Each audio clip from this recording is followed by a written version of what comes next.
I actually feel kind of anxious, to be honest. You know, I used to do these kind of panels at conventions all the time, every single time usually. And obviously given the time off from all this, coming back and actually seeing real people in front of me is really odd. And so I do feel more uncomfortable. Actually, I never feel uncomfortable, but this is probably the first time, so thank you for that. So what I usually do, if you guys haven't been to a panel like this before, is we have an hour set aside. I usually kind of draw and talk a little bit about my life or career a bit, some of the work I've done as I'm drawing, and then I give the art away at the end. And usually, you know, we don't have raffle tickets, but I'll ask for some odd things here and there. And if you have those odd things, you will win the sketch, and you are free to do whatever you want with it. You know, you can gift it to a loved one for the holidays. You could sell it. I don't care. It's all up to you. So I relieve you of any guilt. Anyway, so and I usually do like Q&A, but they tend to be kind of just random questions I'm drawing. You know, I'll just draw when I'm talking. So. I thought this time maybe, again, should I try to do something different? I'm just warming up. And maybe talk about something and then pause and then take questions, but ask maybe that the questions are in the spirit of the conversation, so like we're having a conversation, maybe, I don't know. Just try that. It might stump you, you might not have questions. Maybe you've already got a lot of your questions kind of figured out. And then I will give away the sketches as I do them rather than hold them off at the end, right? So, anyway, so this is Wonder Woman. And these sort of side profile sketches are the fastest ones I can do. They're kind of, I don't know if I should have done this before.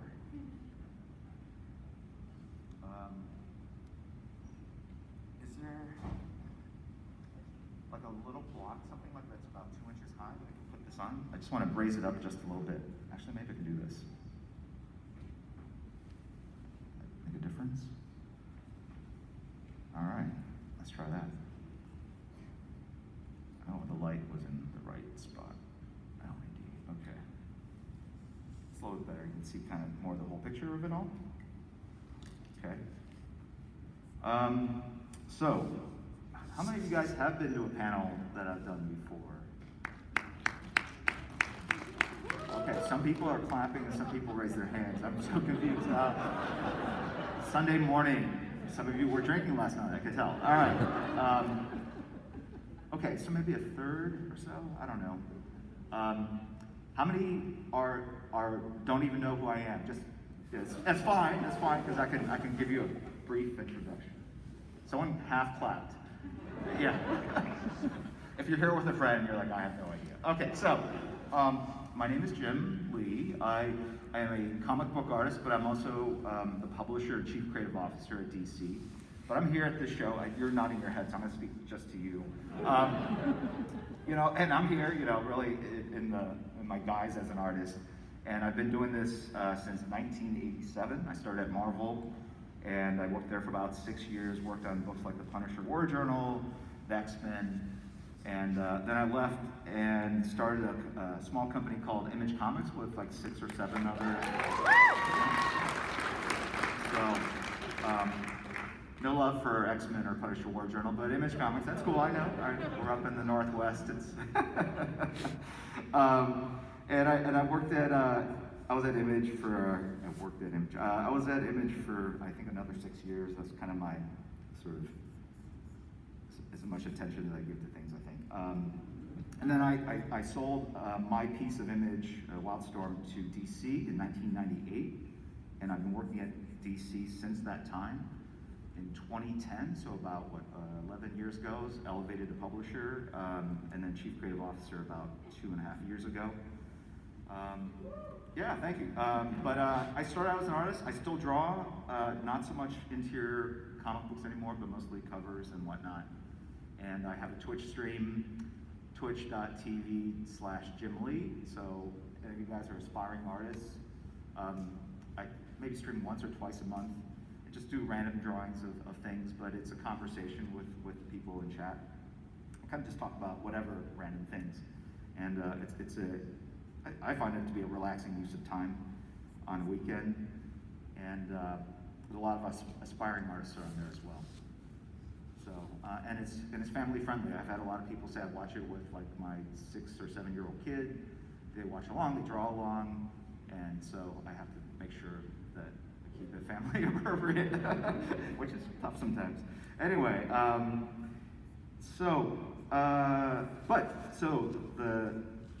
my origin story is that before I became a professional, I was born in South Korea, Seoul, South Korea. Yeah, any Koreans here? All right.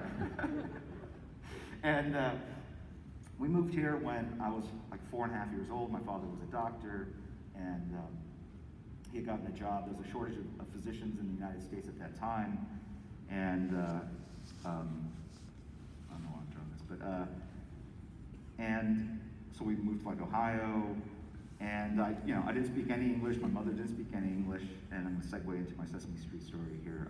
And basically, they sent me to kindergarten, and the first day of school, they sent me back home because I didn't speak any English. They like, we can't teach this kid. And I heard that a lot in my life, but even after I learned English.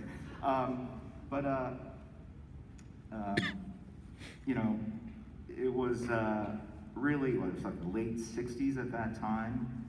And, but I grew up and learning English from comic books. I used to watch these old Max Fleischer Superman cartoons in Korea. They had them over there. And then when we moved to the United States, they had those same cartoons. So that was very comforting, I think, to someone that was just kind of thrown into a new culture. And then so I was really inspired to learn English from comic books. If you look at a comic book, you can kind of tell if the artist is doing their job. You can kind of tell what the story is just by looking at the pictures. You don't even need to read the words. And so I was able to that was my form of entertainment. And then this is obviously before there were big blockbuster, superhero movies, TV shows. There was nothing. So comic books were it. It inspired me to kind of learn what they're saying in the white dialogue balloons, and then that kind of graduated to the yellow captions, and then the letters page. I just consumed these comic books. And then the other thing that really inspired me to learn was Sesame Street, right?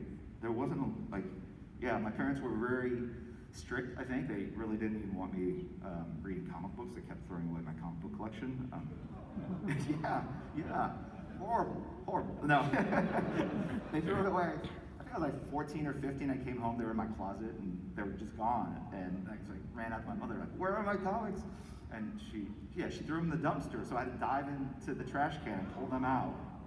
Yeah, so that happened a couple times.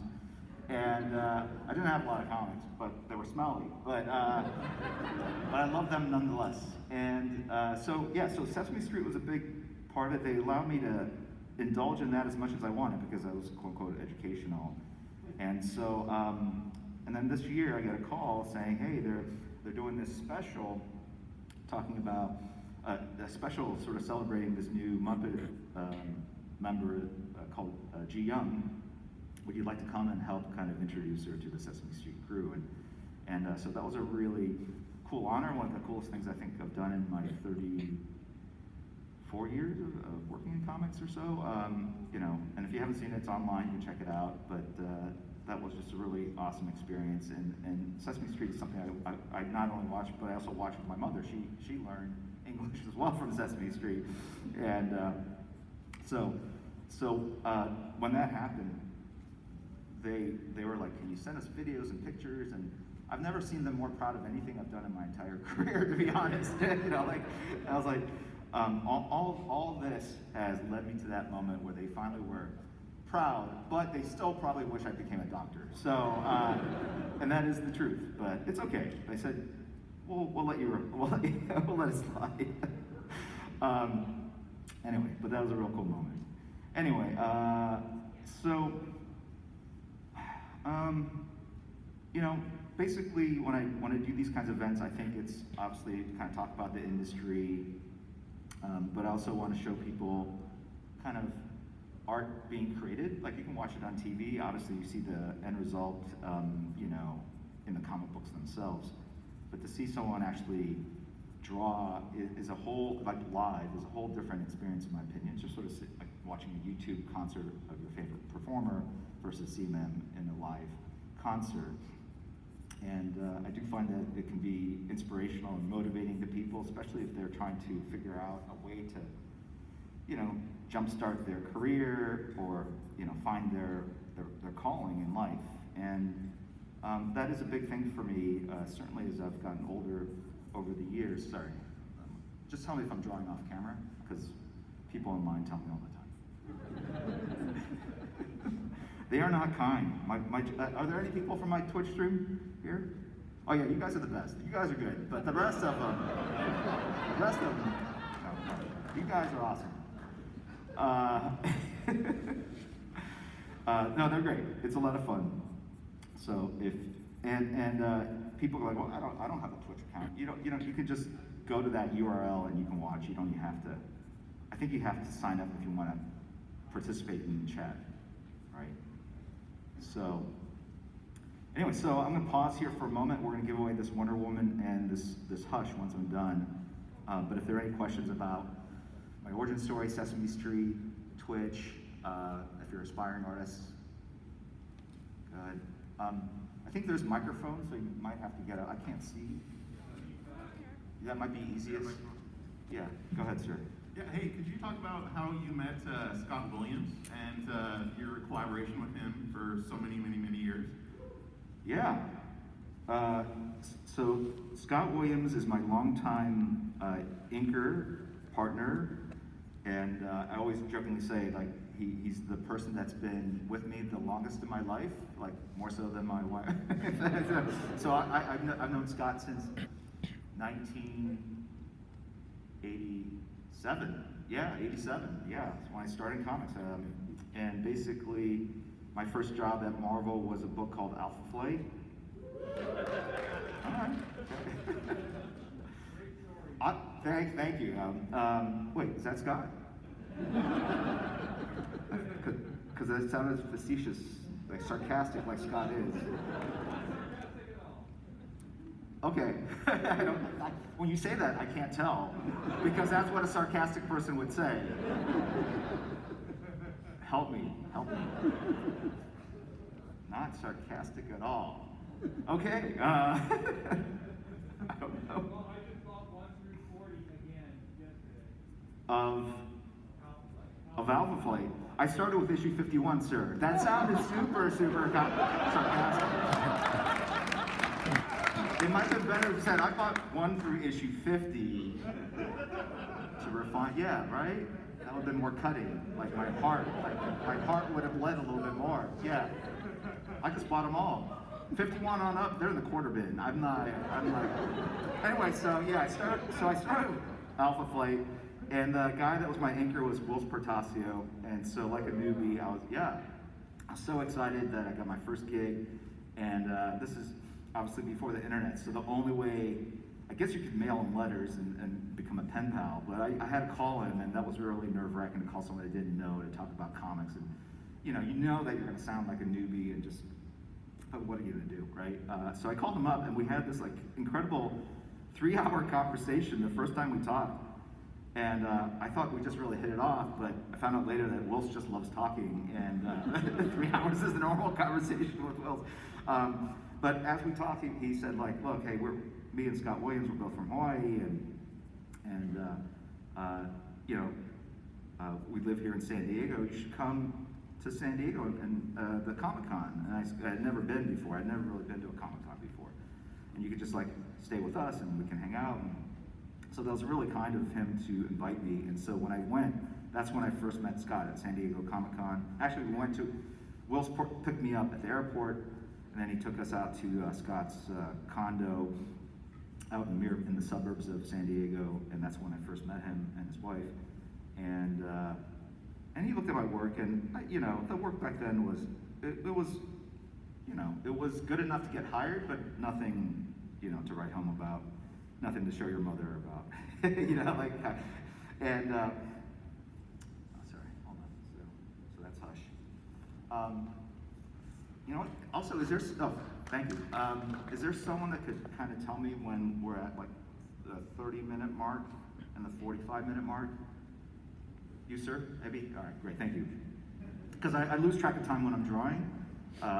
Like I enter kind of another dimension and things slow down, and you know what feels like 15 minutes for me can sometimes feel like an hour for others.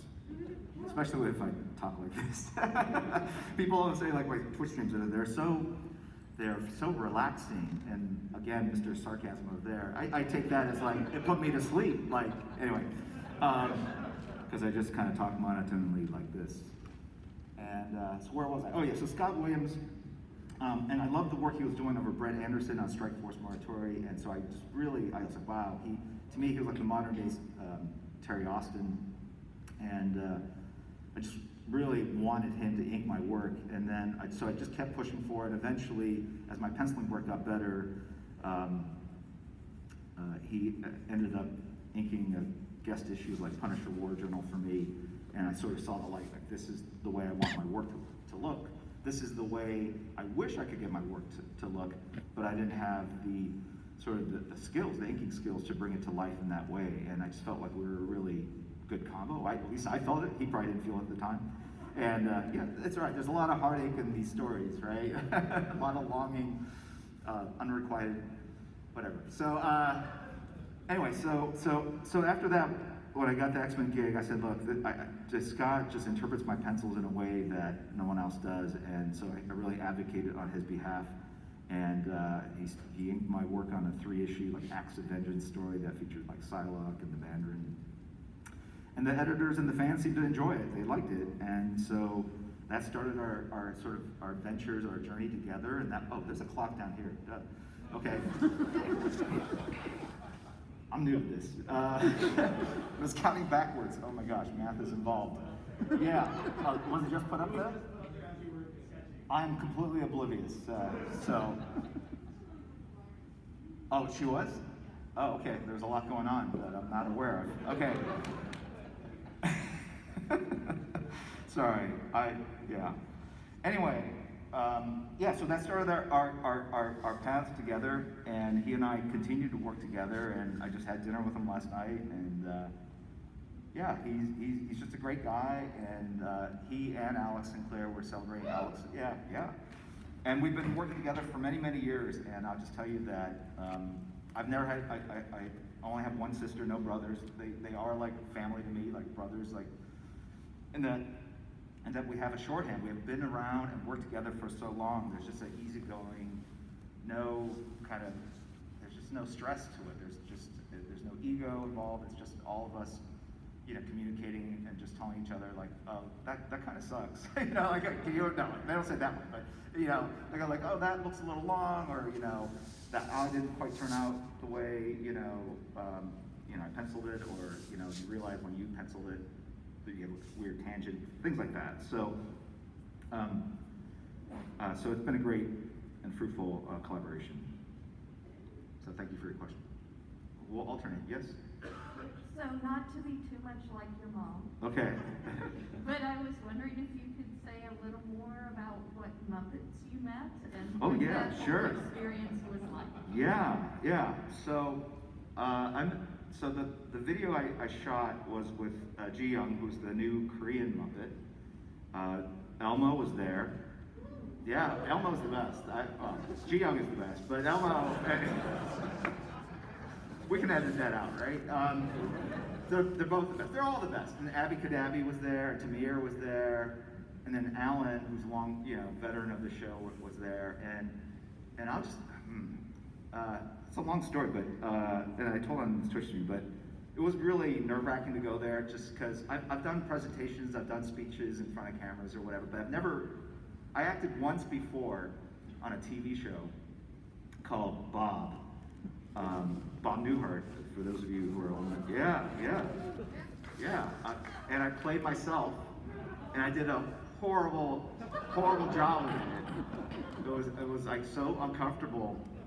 But my line in that show was like, "Hey, how you doing?" And it sounded just as bad as that, right? And so, but I had to walk out and hit a piece of tape. You know, they said you hit your mark and then look up at the camera, and then we didn't rehearse it. So I go out there and I look down and there's like thousands of pieces of tape on the ground, right? Because they put pieces of tape for every actor, every production. They don't lift them up. So I'm like, I have no idea if this. I mean, there are literally specks of tape everywhere. And I look up and I look over to the actors, and they're at a table, a banquet table. It was like a award ceremony or whatever. I'm gonna get back to the Muppets. Sorry. So sorry. You're like, No, you're good. okay. And they're all sitting on one side of the table, right? Because in TV, if they're on the other side, you see the backs of their heads and they're in the way. And so right away, I was like, oh my gosh, they're all on the same side of the table, and it instantly took me out of that moment because I'm truly a method actor, and I felt like, how can I do my craft working with these amateurs like Bob Newhart? Like, come on, like, and so so that threw me out. So when I said the line, it was probably even more wooden than what I said, right? But that was it. But there was no repartee. There was no. That was it. That's all I said. I think that's all they trusted me with.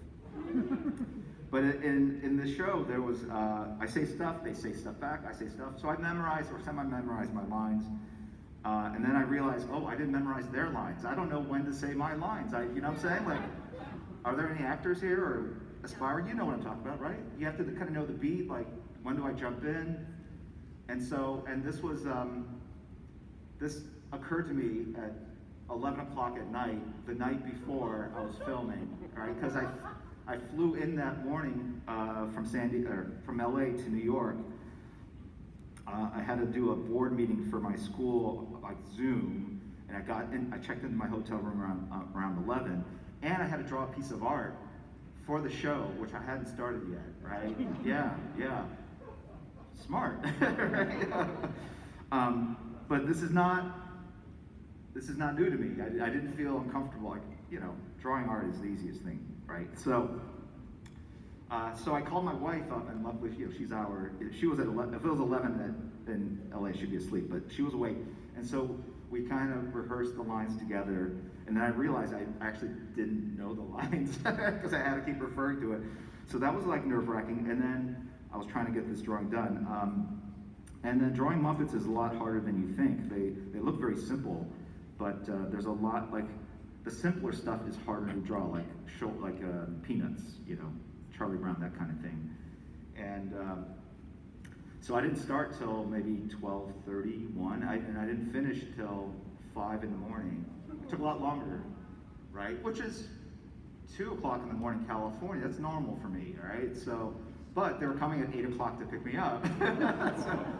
so I was like, okay, can I cancel getting out of Sesame Street? Is that possible? Like, how do I get out of this? No. So that was not really an option. But and the reason why I didn't do it the night before, because that was the plan, is and I think I shared this on the Twitch stream, is that I tested positive for COVID the night before I was supposed to fly out. Yeah, because I felt a little sick, and there was some sort of in-person event at work that I had to go to, and I didn't want to go if I didn't feel well. So I took an at-home test, and it turned up positive, and my jaw literally dropped to the ground. Like, whoa!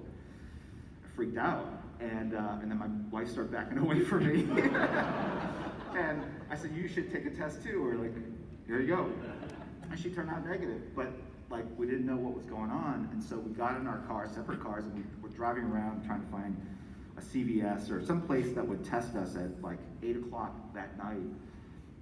We spent a couple hours doing that. So those are the hours I was gonna like work on this piece, right? And I couldn't find anything that would do a test with those results that fast. And I ended up just going home. I had other home tests. I just took 4 more tests, and they were all negative. And I had taken an official test earlier that afternoon, which I needed to go on set. And so I figured it was safe to fly, but my concern was like if I flew there and I tested positive, then I'd be stuck in New York. How do I get back home? All that kind of stuff. But in the air, I found out that I was negative. And I assumed I was because of all the other negative tests that I did at home. And then like weeks later, I got an email from the company saying, hey, these batch numbers may actually result in false positives. And I was like, No crap, Sherlock. Yeah, so, hitting that for the audience. So yeah, it was. But being tired is not a bad thing. Does relax me in a way because I tend to overthink things, and but I also forgot to pack shirts for the event. I was going also to like a wedding right after, so all I had was a suit and tie, and then the wrinkled, sweaty shirt I wore on the plane. And so I went like in a hoodie to the set and so like, yeah, I know it's 9 o'clock, but can someone get me a black t-shirt? So they were really cool. They went out and found shirts. And so, yeah, it was nerve-wracking, but I think it helped distract me from thinking about interacting with Muppets. But it was really cool because, in the rehearsal, they're on the ground, right? They're on these little dollies that scoot around, and then they're looking at cameras like this because they can't see themselves. And that's how they would act. And once they put the Muppets on their hands and they were moving around, they make them feel so lifelike. I felt like they were alive to me. I felt like I was in Muppet World or whatever it's called. I don't know what their universe is. Is it the, I don't know, MU, Muppet Universe? I don't know. SSU? What do they call it? The Muppetverse? Is it? Is it? Okay, I don't know. So, yeah, and so, but they had little teleprompters next to their heads, and so if you watch it, you can see me kind of looking left to read. That's the secret to my acting ability. I'm a pretty good reader. But I did have some of the lines memorized, and everyone kind of worked that way, so I didn't feel so bad about it. And it was just a great experience. They're so kind. There's a whole segment at the end of the thing where we're singing and dancing. And I said, look, I don't really sing, and those who've heard me sing on Twitch know, right? They said, no, it's a really simple song, everyone knows it. And then, so we started singing, and they said, you know what, you can just do the chorus, that's fine. So that's what they used. Like, I don't lie, I know what I can do, right? And I'm not being falsely humble, I just can't sing. I was hit by a truck when I was a little kid, and that's the truth in Korea. And I do blame that. I think it was like Daredevil, like I could draw better, but I couldn't sing. Right? You guys know the Daredevil origin, right? I got hit by a truck when I was 4 years old. I went underneath. The tires didn't run over me, thankfully. I have a scar on the back of my head, and I can't hear notes. I can't. Really, it's awful. I should feel bad for me. But at that moment, I had this weird thing where I could look and draw what I saw. It might have preceded that, I don't know, but that's my working. Anyway, I met Big Bird too. She came out as Big Bird. I don't even know what Big Bird is actually, but so the person gifted me a feather from Big Bird, which was really awesome. Yeah. So I have that, and they gave me a Sesame Street sign that has my name on it, so I know how to find myself on Sesame Street. I'm smiling. I should draw a smile. Anyway, so that was the experience. And it was so kind, and at the end, and I rarely kind of just give a speech to everyone, but I said like to everyone like at the end, like, you don't know how, I had these weird flashbacks to when I was a kid, obviously watching the show, and it really kind of made me choke up a little bit because it was just such a cool moment to be part of something I never ever expected to be involved in, and how meaningful that show was to me and my childhood, and not just for entertainment, but for sort of assimilating and understanding American culture. And they were super kind and welcoming, so it was the best experience I've ever had in front of the camera. Yeah. Thank you. Yeah. Thank you. Yeah, sure. Oh, we should give some of these away, or no? What you have a quick question? What was your question then? Oh, sorry, I should go back and forth. There's a quick story. The Hush sketch inspired me. It's on my short list of all-time favorite comics. It is the one that my son, who's 8, his first time. Oh. And he stole my trade paperback and read it so much that it fell apart. Yeah. And so I just wanted to know, with all the iconic characters Right. in that book, plus creating Hush, can you describe like the process of coming up with your interpretation and the responsibility of creating a new character with Jeff Wood? Yeah, so the genesis of creating a new character came from the publisher at the time, who was Paul Levitz. He basically said, oh, what's your son's name, by the way? Andrew. So, you brought the mystery thing, right, which is an 8-year-old to a fan. So how can I not? Anyway, so,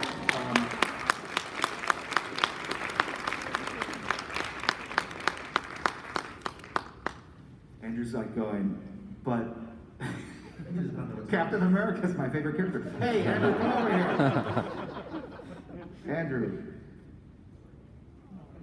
Yeah. Just come on up. There you go. I'm gonna get... There you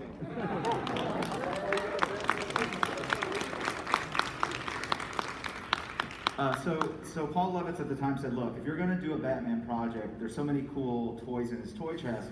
If you take them out to play, we just ask that you create something. He looked like, this is literally what he said. Like, I use this for other people we work with. You need, it'd be great if you could create something and give something back, right? Pay it forward. And we're like, I just want to draw the Joker. I said, no, you got to create something for the toy chest. Well, not just Riddler. No, you got to create something new, right? And so like, this feels like work. Curse you. And so we try to figure out a character. I think Jeff came up with the name Hush from the lullaby. Hush, little baby, don't you cry, right? I think. And then we knew that he was gonna, and I knew visually he had to look distinct from, all the Rogues Gallery members in Batman. They all have something distinctive that look around them, a distinctive look to them. And so we toyed around with something operatic, because that feels very appropriate to Batman's world. And so some of the early designs had kind of like a half Phantom of the Opera kind of mask. And then it kind of, once he became a surgeon, I started thinking about the bandages and kind of straight into the unknown soldier territory. When I say straight, I like lift and pull. It's very similar, but also Negative Man. There's only so many ways you can draw bandages on a head, right? And so that was kind of where the design came from. His weapons were like scalpels. And then the trench coat was just, that's my thing, right? Trench coats. But then as with a lot of good comic book stories, you're kind of making it up as you go. Well, you're making it up always, right? But we had a sense of where we're starting. The person sat down. I'm looking at you. Sorry. Oh, you have Captain America. I'm sorry. I love Captain America too. I didn't want to. Right? Is that Captain America? Yeah. Sorry. He's a cool character. So that's where it came from. The impetus was to do that, and then the Jason Todd of it, I think, was just a brilliant light bulb that went over Jeff's head. Like, oh, here's a cool way to bring this character back. Thank you. And so then that's when I got a chance to kind of update the Robin costume and bring him back. And that was a cool moment. Like that Clay. Spoiler, like when Clay's face melts and I don't know, there's a lot of cool moments in it, but obviously early on in that conversation, Jeff said like, what do you want to draw? And I said, well, I like all these Batman villains. He said, okay, done. Okay, what else do you want to do? Like, so there's a lot of that, which is a common thing. A lot of writers will ask artists like, what do you want to draw? Like, I don't want to create a story for you that you have no interest in drawing.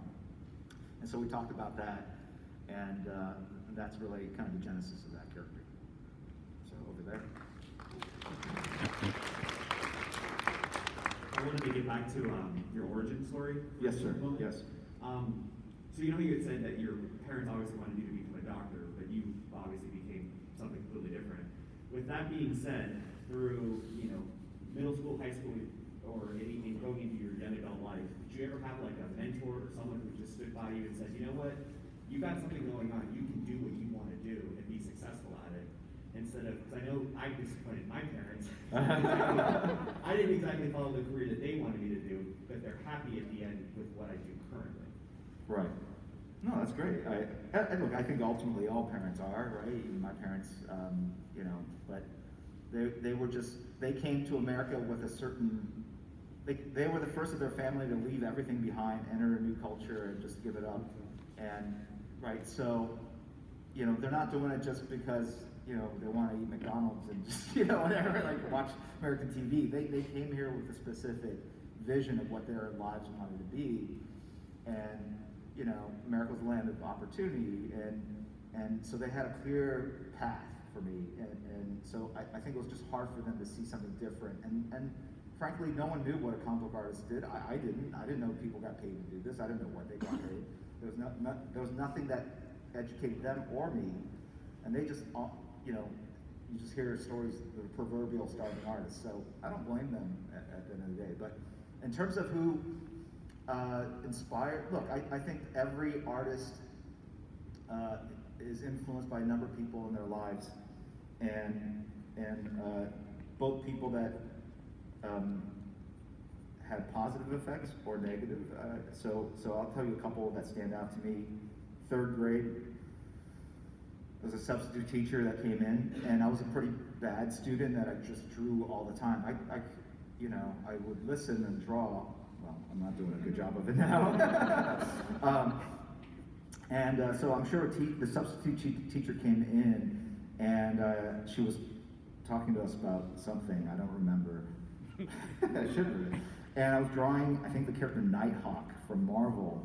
It was definitely Nighthawk from Marvel. And she came over and saw that I was not paying attention, and she grabbed a piece of paper from and yanked it out and crumpled it up. What?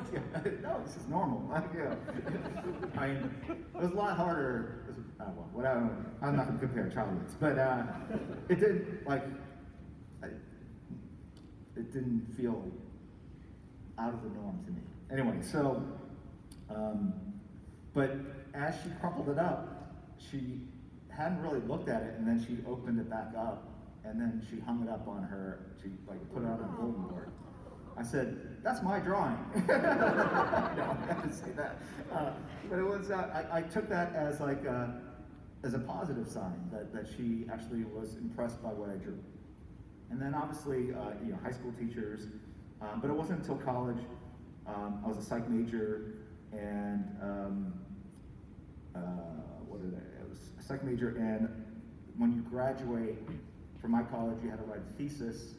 It's like an 80 or 90 page, document, and so I knew there was a lot that I had to do, and so a lot of students save certain classes, like Music 101, clapping for credit, right? Save that for your senior year. I took that pass-fail, almost failed. And then I took studio art classes because there's really no homework, maybe some sketchbook stuff that you had to do. And so I saved all the art classes for the end, and I took a drawing class and a painting class. And the first one was taught by a woman named Fontaine Dunn, who was an abstract expressionist artist that would commute down from New York City. And she lived this life. She was an assistant to Frank Stella, a fantastic abstract expressionist painter. And she was the first one that actually said to me, have you ever considered a career in arts? I think you could do this. And I didn't really feel comfortable the world of fine art, just, does he have an A or is it an? Yeah, it's an A, right? Okay. Sorry. Yeah, you would think I would know these things, right? What other letter would I put? Okay, hold on 1 second. Okay. Does anyone have a large compass? No, okay, all right. How do you do this? How do people do this? What would Jack have done? Here we go.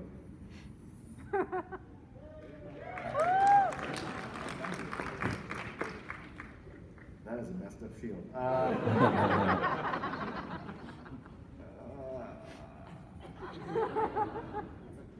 no. Thank you. So I was like, that's fine, that's fine. Yeah. Oh my gosh. It's tilted. It's tilted. Maybe he's holding a fire hose.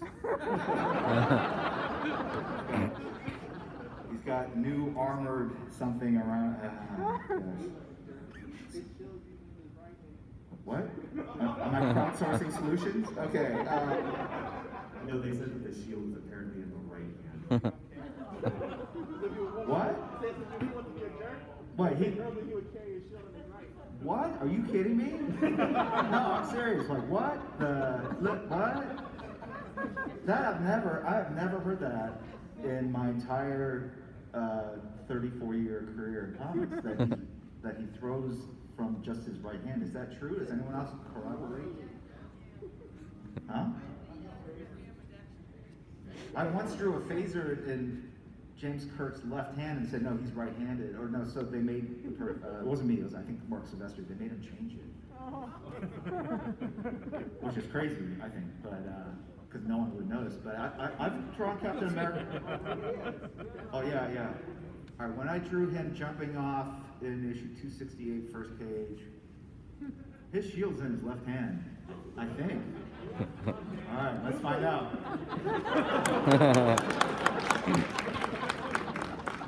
Now I need to know. I was once told by someone at DC, like, I was drawing the, what? What hand is it? Left-handed. What did I say? That was published, sir, so that is canon. For that, you get a follow on Twitch. Oh, thank you. More no dollars coming in. Yes, love it.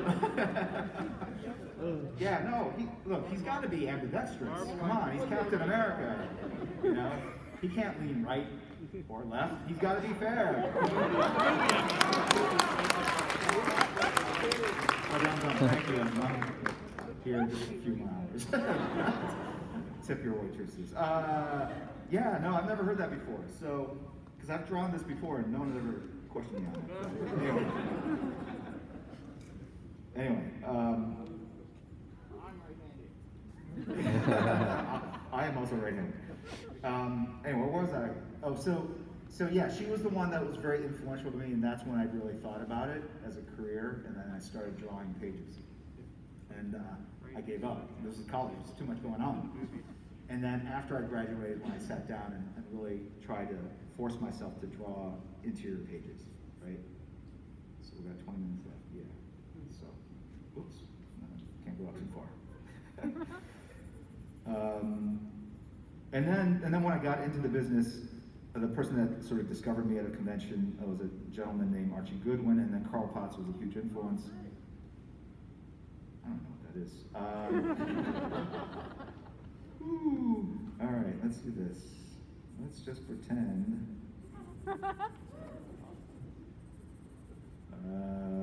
Where is he?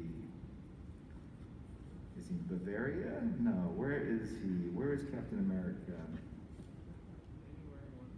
Anywhere he wants to be? Does someone say that? Yeah. Pacific Northwest. Good one. I like it. All right. Let's go to Pacific Northwest.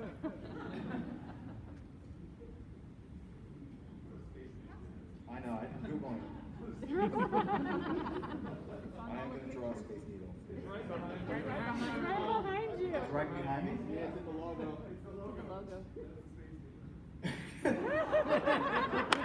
Now I feel stupid.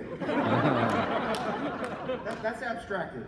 I am much more of a realistic artist. I need the details. I need to see the rivets. If I don't understand the rivets and the material, I cannot channel Space Needle in a way that is true and authentic to the experience of being a Space Needle.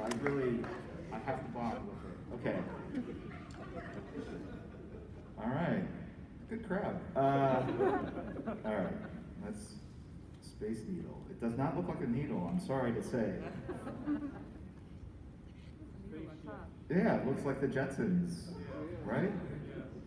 What? Oh, it's supposed to. Okay. It looks like Super Bowl 50, the trophy.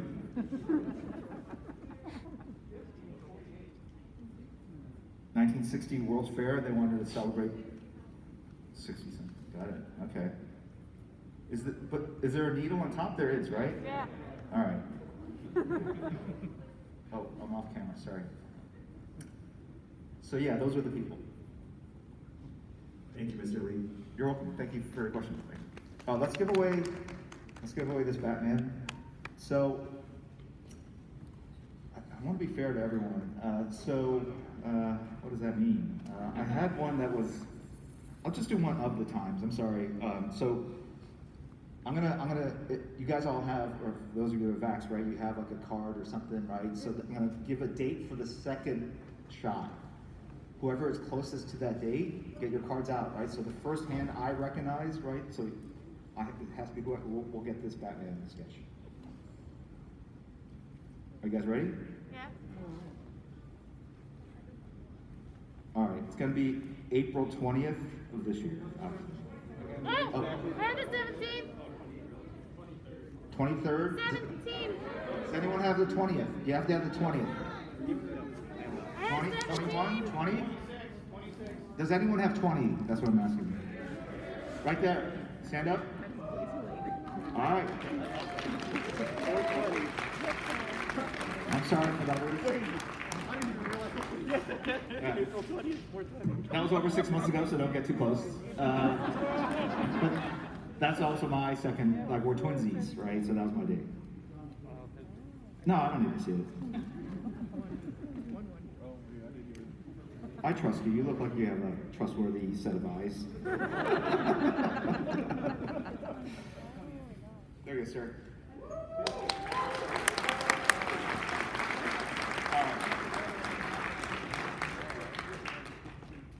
All right, Jimmy, ready for another question? I am. All right, I was wondering if you could just talk a little bit about the foundation of Image Comics, and I also want to know if you had a favorite character that was created from that publication. Maybe you're not even there. I'm personally a big fan of the Max, so I wonder if you could talk a little bit about Image. The formation of Image? Yep. That's a huge question. Is there anything specific? I mean, as far as Max goes, I mean, I can tell you that I had to really spend a lot of time to convince Sam Keith to come on over. Oh, really? Yeah, why don't you talk a little bit about that then? Excuse me? Why don't you talk a little bit about that then, about Sam Hughes and talking to him and coming over? Oh, he was just a very hard person to convince, that's all. Well, I guess what was the mentality? What really led to the creation? What really was there a final straw or anything like that made you guys do? Because it kind of changed the landscape of comics a little bit in the indie publishing. So I was wondering, if there was anything, or was just a collection of things that happened that made you guys do that, or if there's anything else. Yeah, it's funny because I think there are certain things that I felt at the time, but then I feel differently about it over the years, right?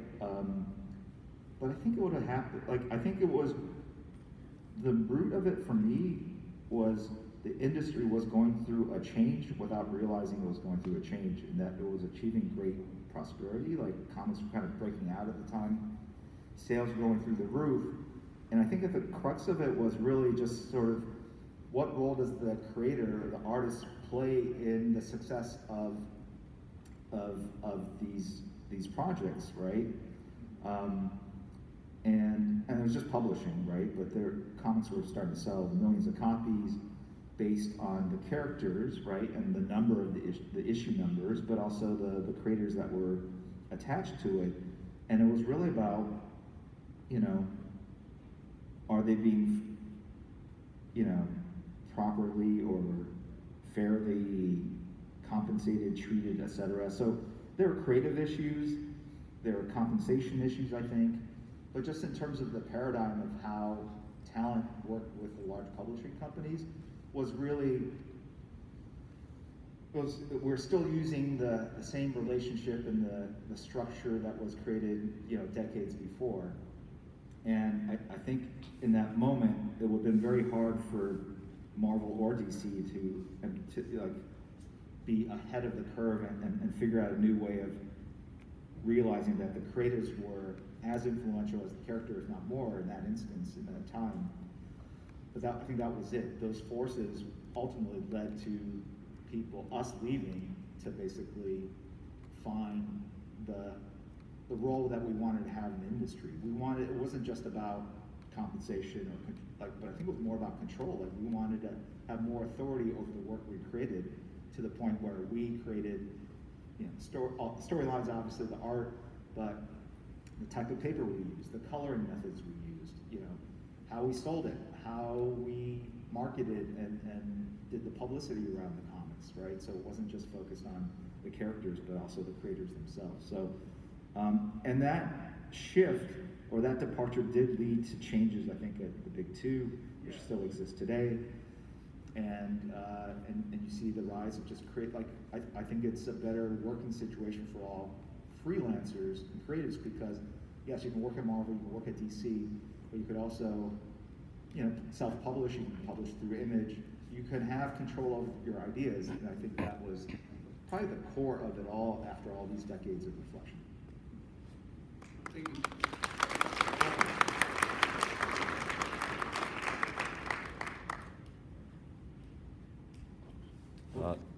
8 minutes, okay. I'm gonna just quickly do the skyline. Go ahead. Hey, Jim. Yes. 안녕하세요. 안녕하세요. Do you still visit Korea, and what places do you recommend going if you do? I've been a handful of times for work and for fun. My daughter goes to school over in Seoul, and so I've come back to visit her. Oh, I gotta make sure, sorry, hold on a sec, I got these. I was drawing these buildings for a reason. Is the Needle the largest, the tallest building? No. No? Great, thank you. What, is there a distinctive building that's taller? Columbia Tower? What does that look like? It's a big Is it this one here? Yeah. It doesn't look taller in that picture. Sorry, I'm singing for that gentleman right there. It's taller because it's in the back, right? Yeah, okay. All right. So, yeah. So I've been back for that, and it's great. It's just weird because when we left, my parents were the first to leave Korea, their extended family, but then everyone came over. All my uncles and aunts, cousins, all live on both sides of my family in America. And I thought, all right, we're just going to be Americans. And then she decided, because of K-pop, I think, to go back. She loved K-pop. And she taught herself Korean, because I don't really speak Korean, as you might have heard from my Anya SAO. And she's dated these Korean guys that don't speak English. But I fully expect her to set up, you know, a branch of the clan, you know, family in Korea, which, you know, I applaud her. It's amazing. Her Korean's great. My parents don't really speak English too much anymore because my dad's retired. And but she's able to communicate with them, which is great. It's a real blessing.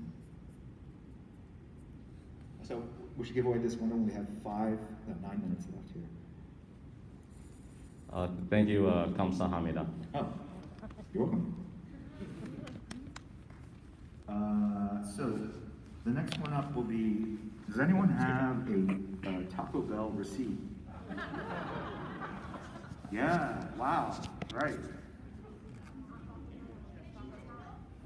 Don't worry, I'm going to go through some other wonderful restaurants in a second, but I'm going to start with Taco Bell. This gentleman's over here looking like, anyone? Can be visual? Digital. Yeah, if you have a digital receipt. You have it, what do you have there, sir? What did you order? On Friday? That would be yesterday? No, 2 days ago, sorry. What did you have? A couple of what? French wraps? Crunch wraps. You had a couple of crunch wraps? All right, what else? What else? What else did you have? 2 quesadillas? So, do you have a large family? No? Oh, there are 3 of you, okay. Did you have the freeze blast or whatever that? You did? All right, you're a man of good taste. All right, here we go. Yeah, I just want to make sure you ordered the right thing.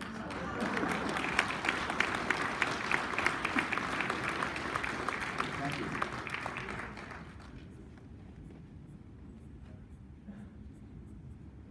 You're welcome. I'm a number 3 combo guy, by the way. Got time for more question or no? Yes, yes. Hi, Jim. So my question kind of refers to, like, well, you used to work for Marvel. In the present day, is there something that Marvel is doing that you really admire and inspires your work today? Whether it's certain story arcs, the inclusion of like more diverse characters like Shu and Wu and Shang-Chi or Kamala Khan? Yeah, I would say all those things, right? I'm not one of these homers in that, like, oh, only this company does great work. I really do feel like, you know, what's the phrase? A wave lifts all boats, something like that, right? High tide lifts all boats. There you go. That's why I draw. I'm always going like, what does that phrase? So, oh, thank you. I'm just drawing windows, or faux windows. So yeah, I mean, look, I think, you know, obviously storytelling, I think we both share the desire to make sure that the universes really reflect the world that our fans live in. Certainly as our characters live and breathe more on a global basis, I think it's important to have that representation, and I mean that in all the positive ways. You know, I think even the Sesame Street is an example. Because look, it wasn't a thing that I thought about, frankly, as a kid. I was used to being different. I had no expectation that society should cater or create content for me. In fact, I think almost all, but at the same time, I would say almost all the Asian content I saw on TV was embarrassing to me and a source of ridicule. Even Bruce Lee, who's really revered today, was just something I didn't want to get near because we shared a similar last name, and everyone just assumes that, you know, the martial arts, so I get very heavy, but, right? And even Charlie Chan, I used to watch that show, and it was essentially a white actor in yellow face, right? So, you know, not a lot of great characters, and even like Halloween, like, you know, there's not a lot of options, I think, if you want to do something that's kind of authentic to the canon or whatever. So I think certainly having more variety and greater options is a good thing. I think, you know, I've certainly seen the world through my kids' eyes, and the plethora of options they have to cosplay or embrace a character that they feel aligns with their own self. It's tremendous, and I think it's just a wonderful gift, and, you know, I think we should embrace it, and it's not about eradicating the past. I think it's just building on the past and just expanding the universes. So, you know, that's the way I look at it.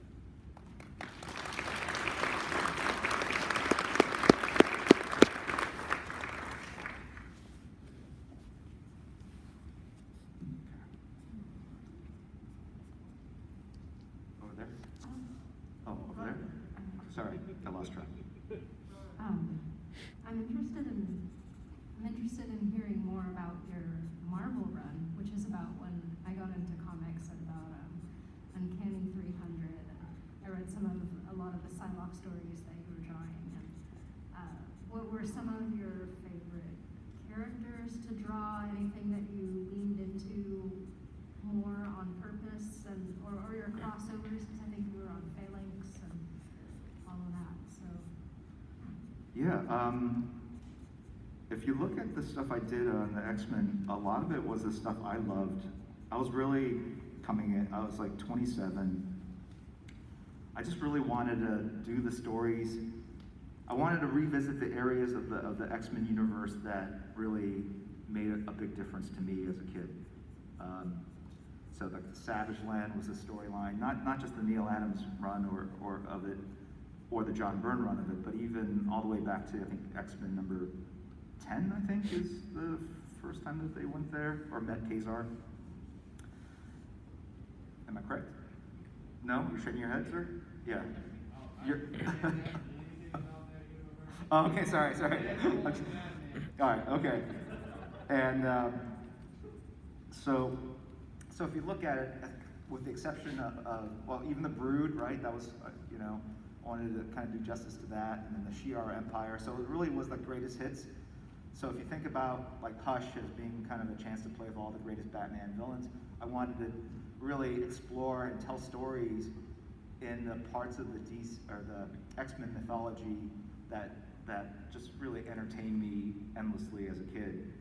And so that's kind of, you know, what happened. With the exception of X-Men 268, which is the Black Widow Captain America issue, that one came about because after I got the gig, I again nervously had to call up Chris Claremont, or I wanted to call Chris Claremont just to kind of introduce myself.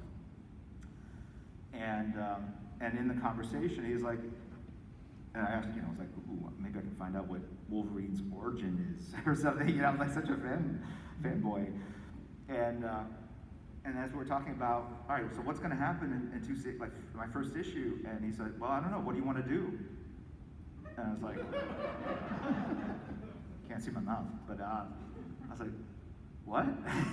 Like, you haven't figured out like the next 10 years of X-Men storylines? You don't have this all like figured out like in this giant document?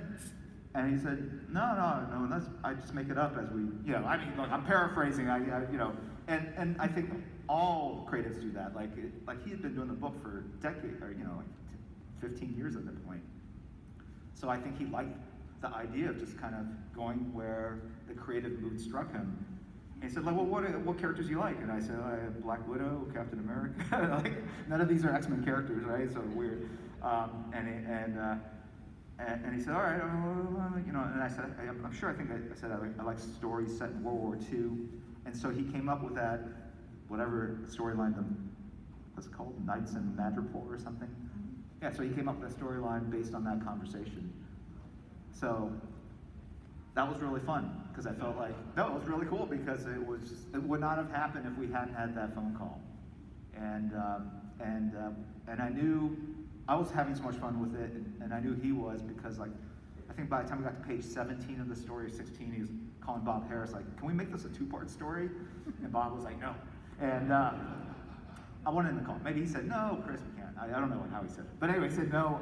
And so if you notice, like the story gets, like the panels get smaller and smaller in the last pages, because we had to fit a lot of story in. But it would have been cool, like what if there was a second part? And, you know, because I think we both really enjoyed that world so much.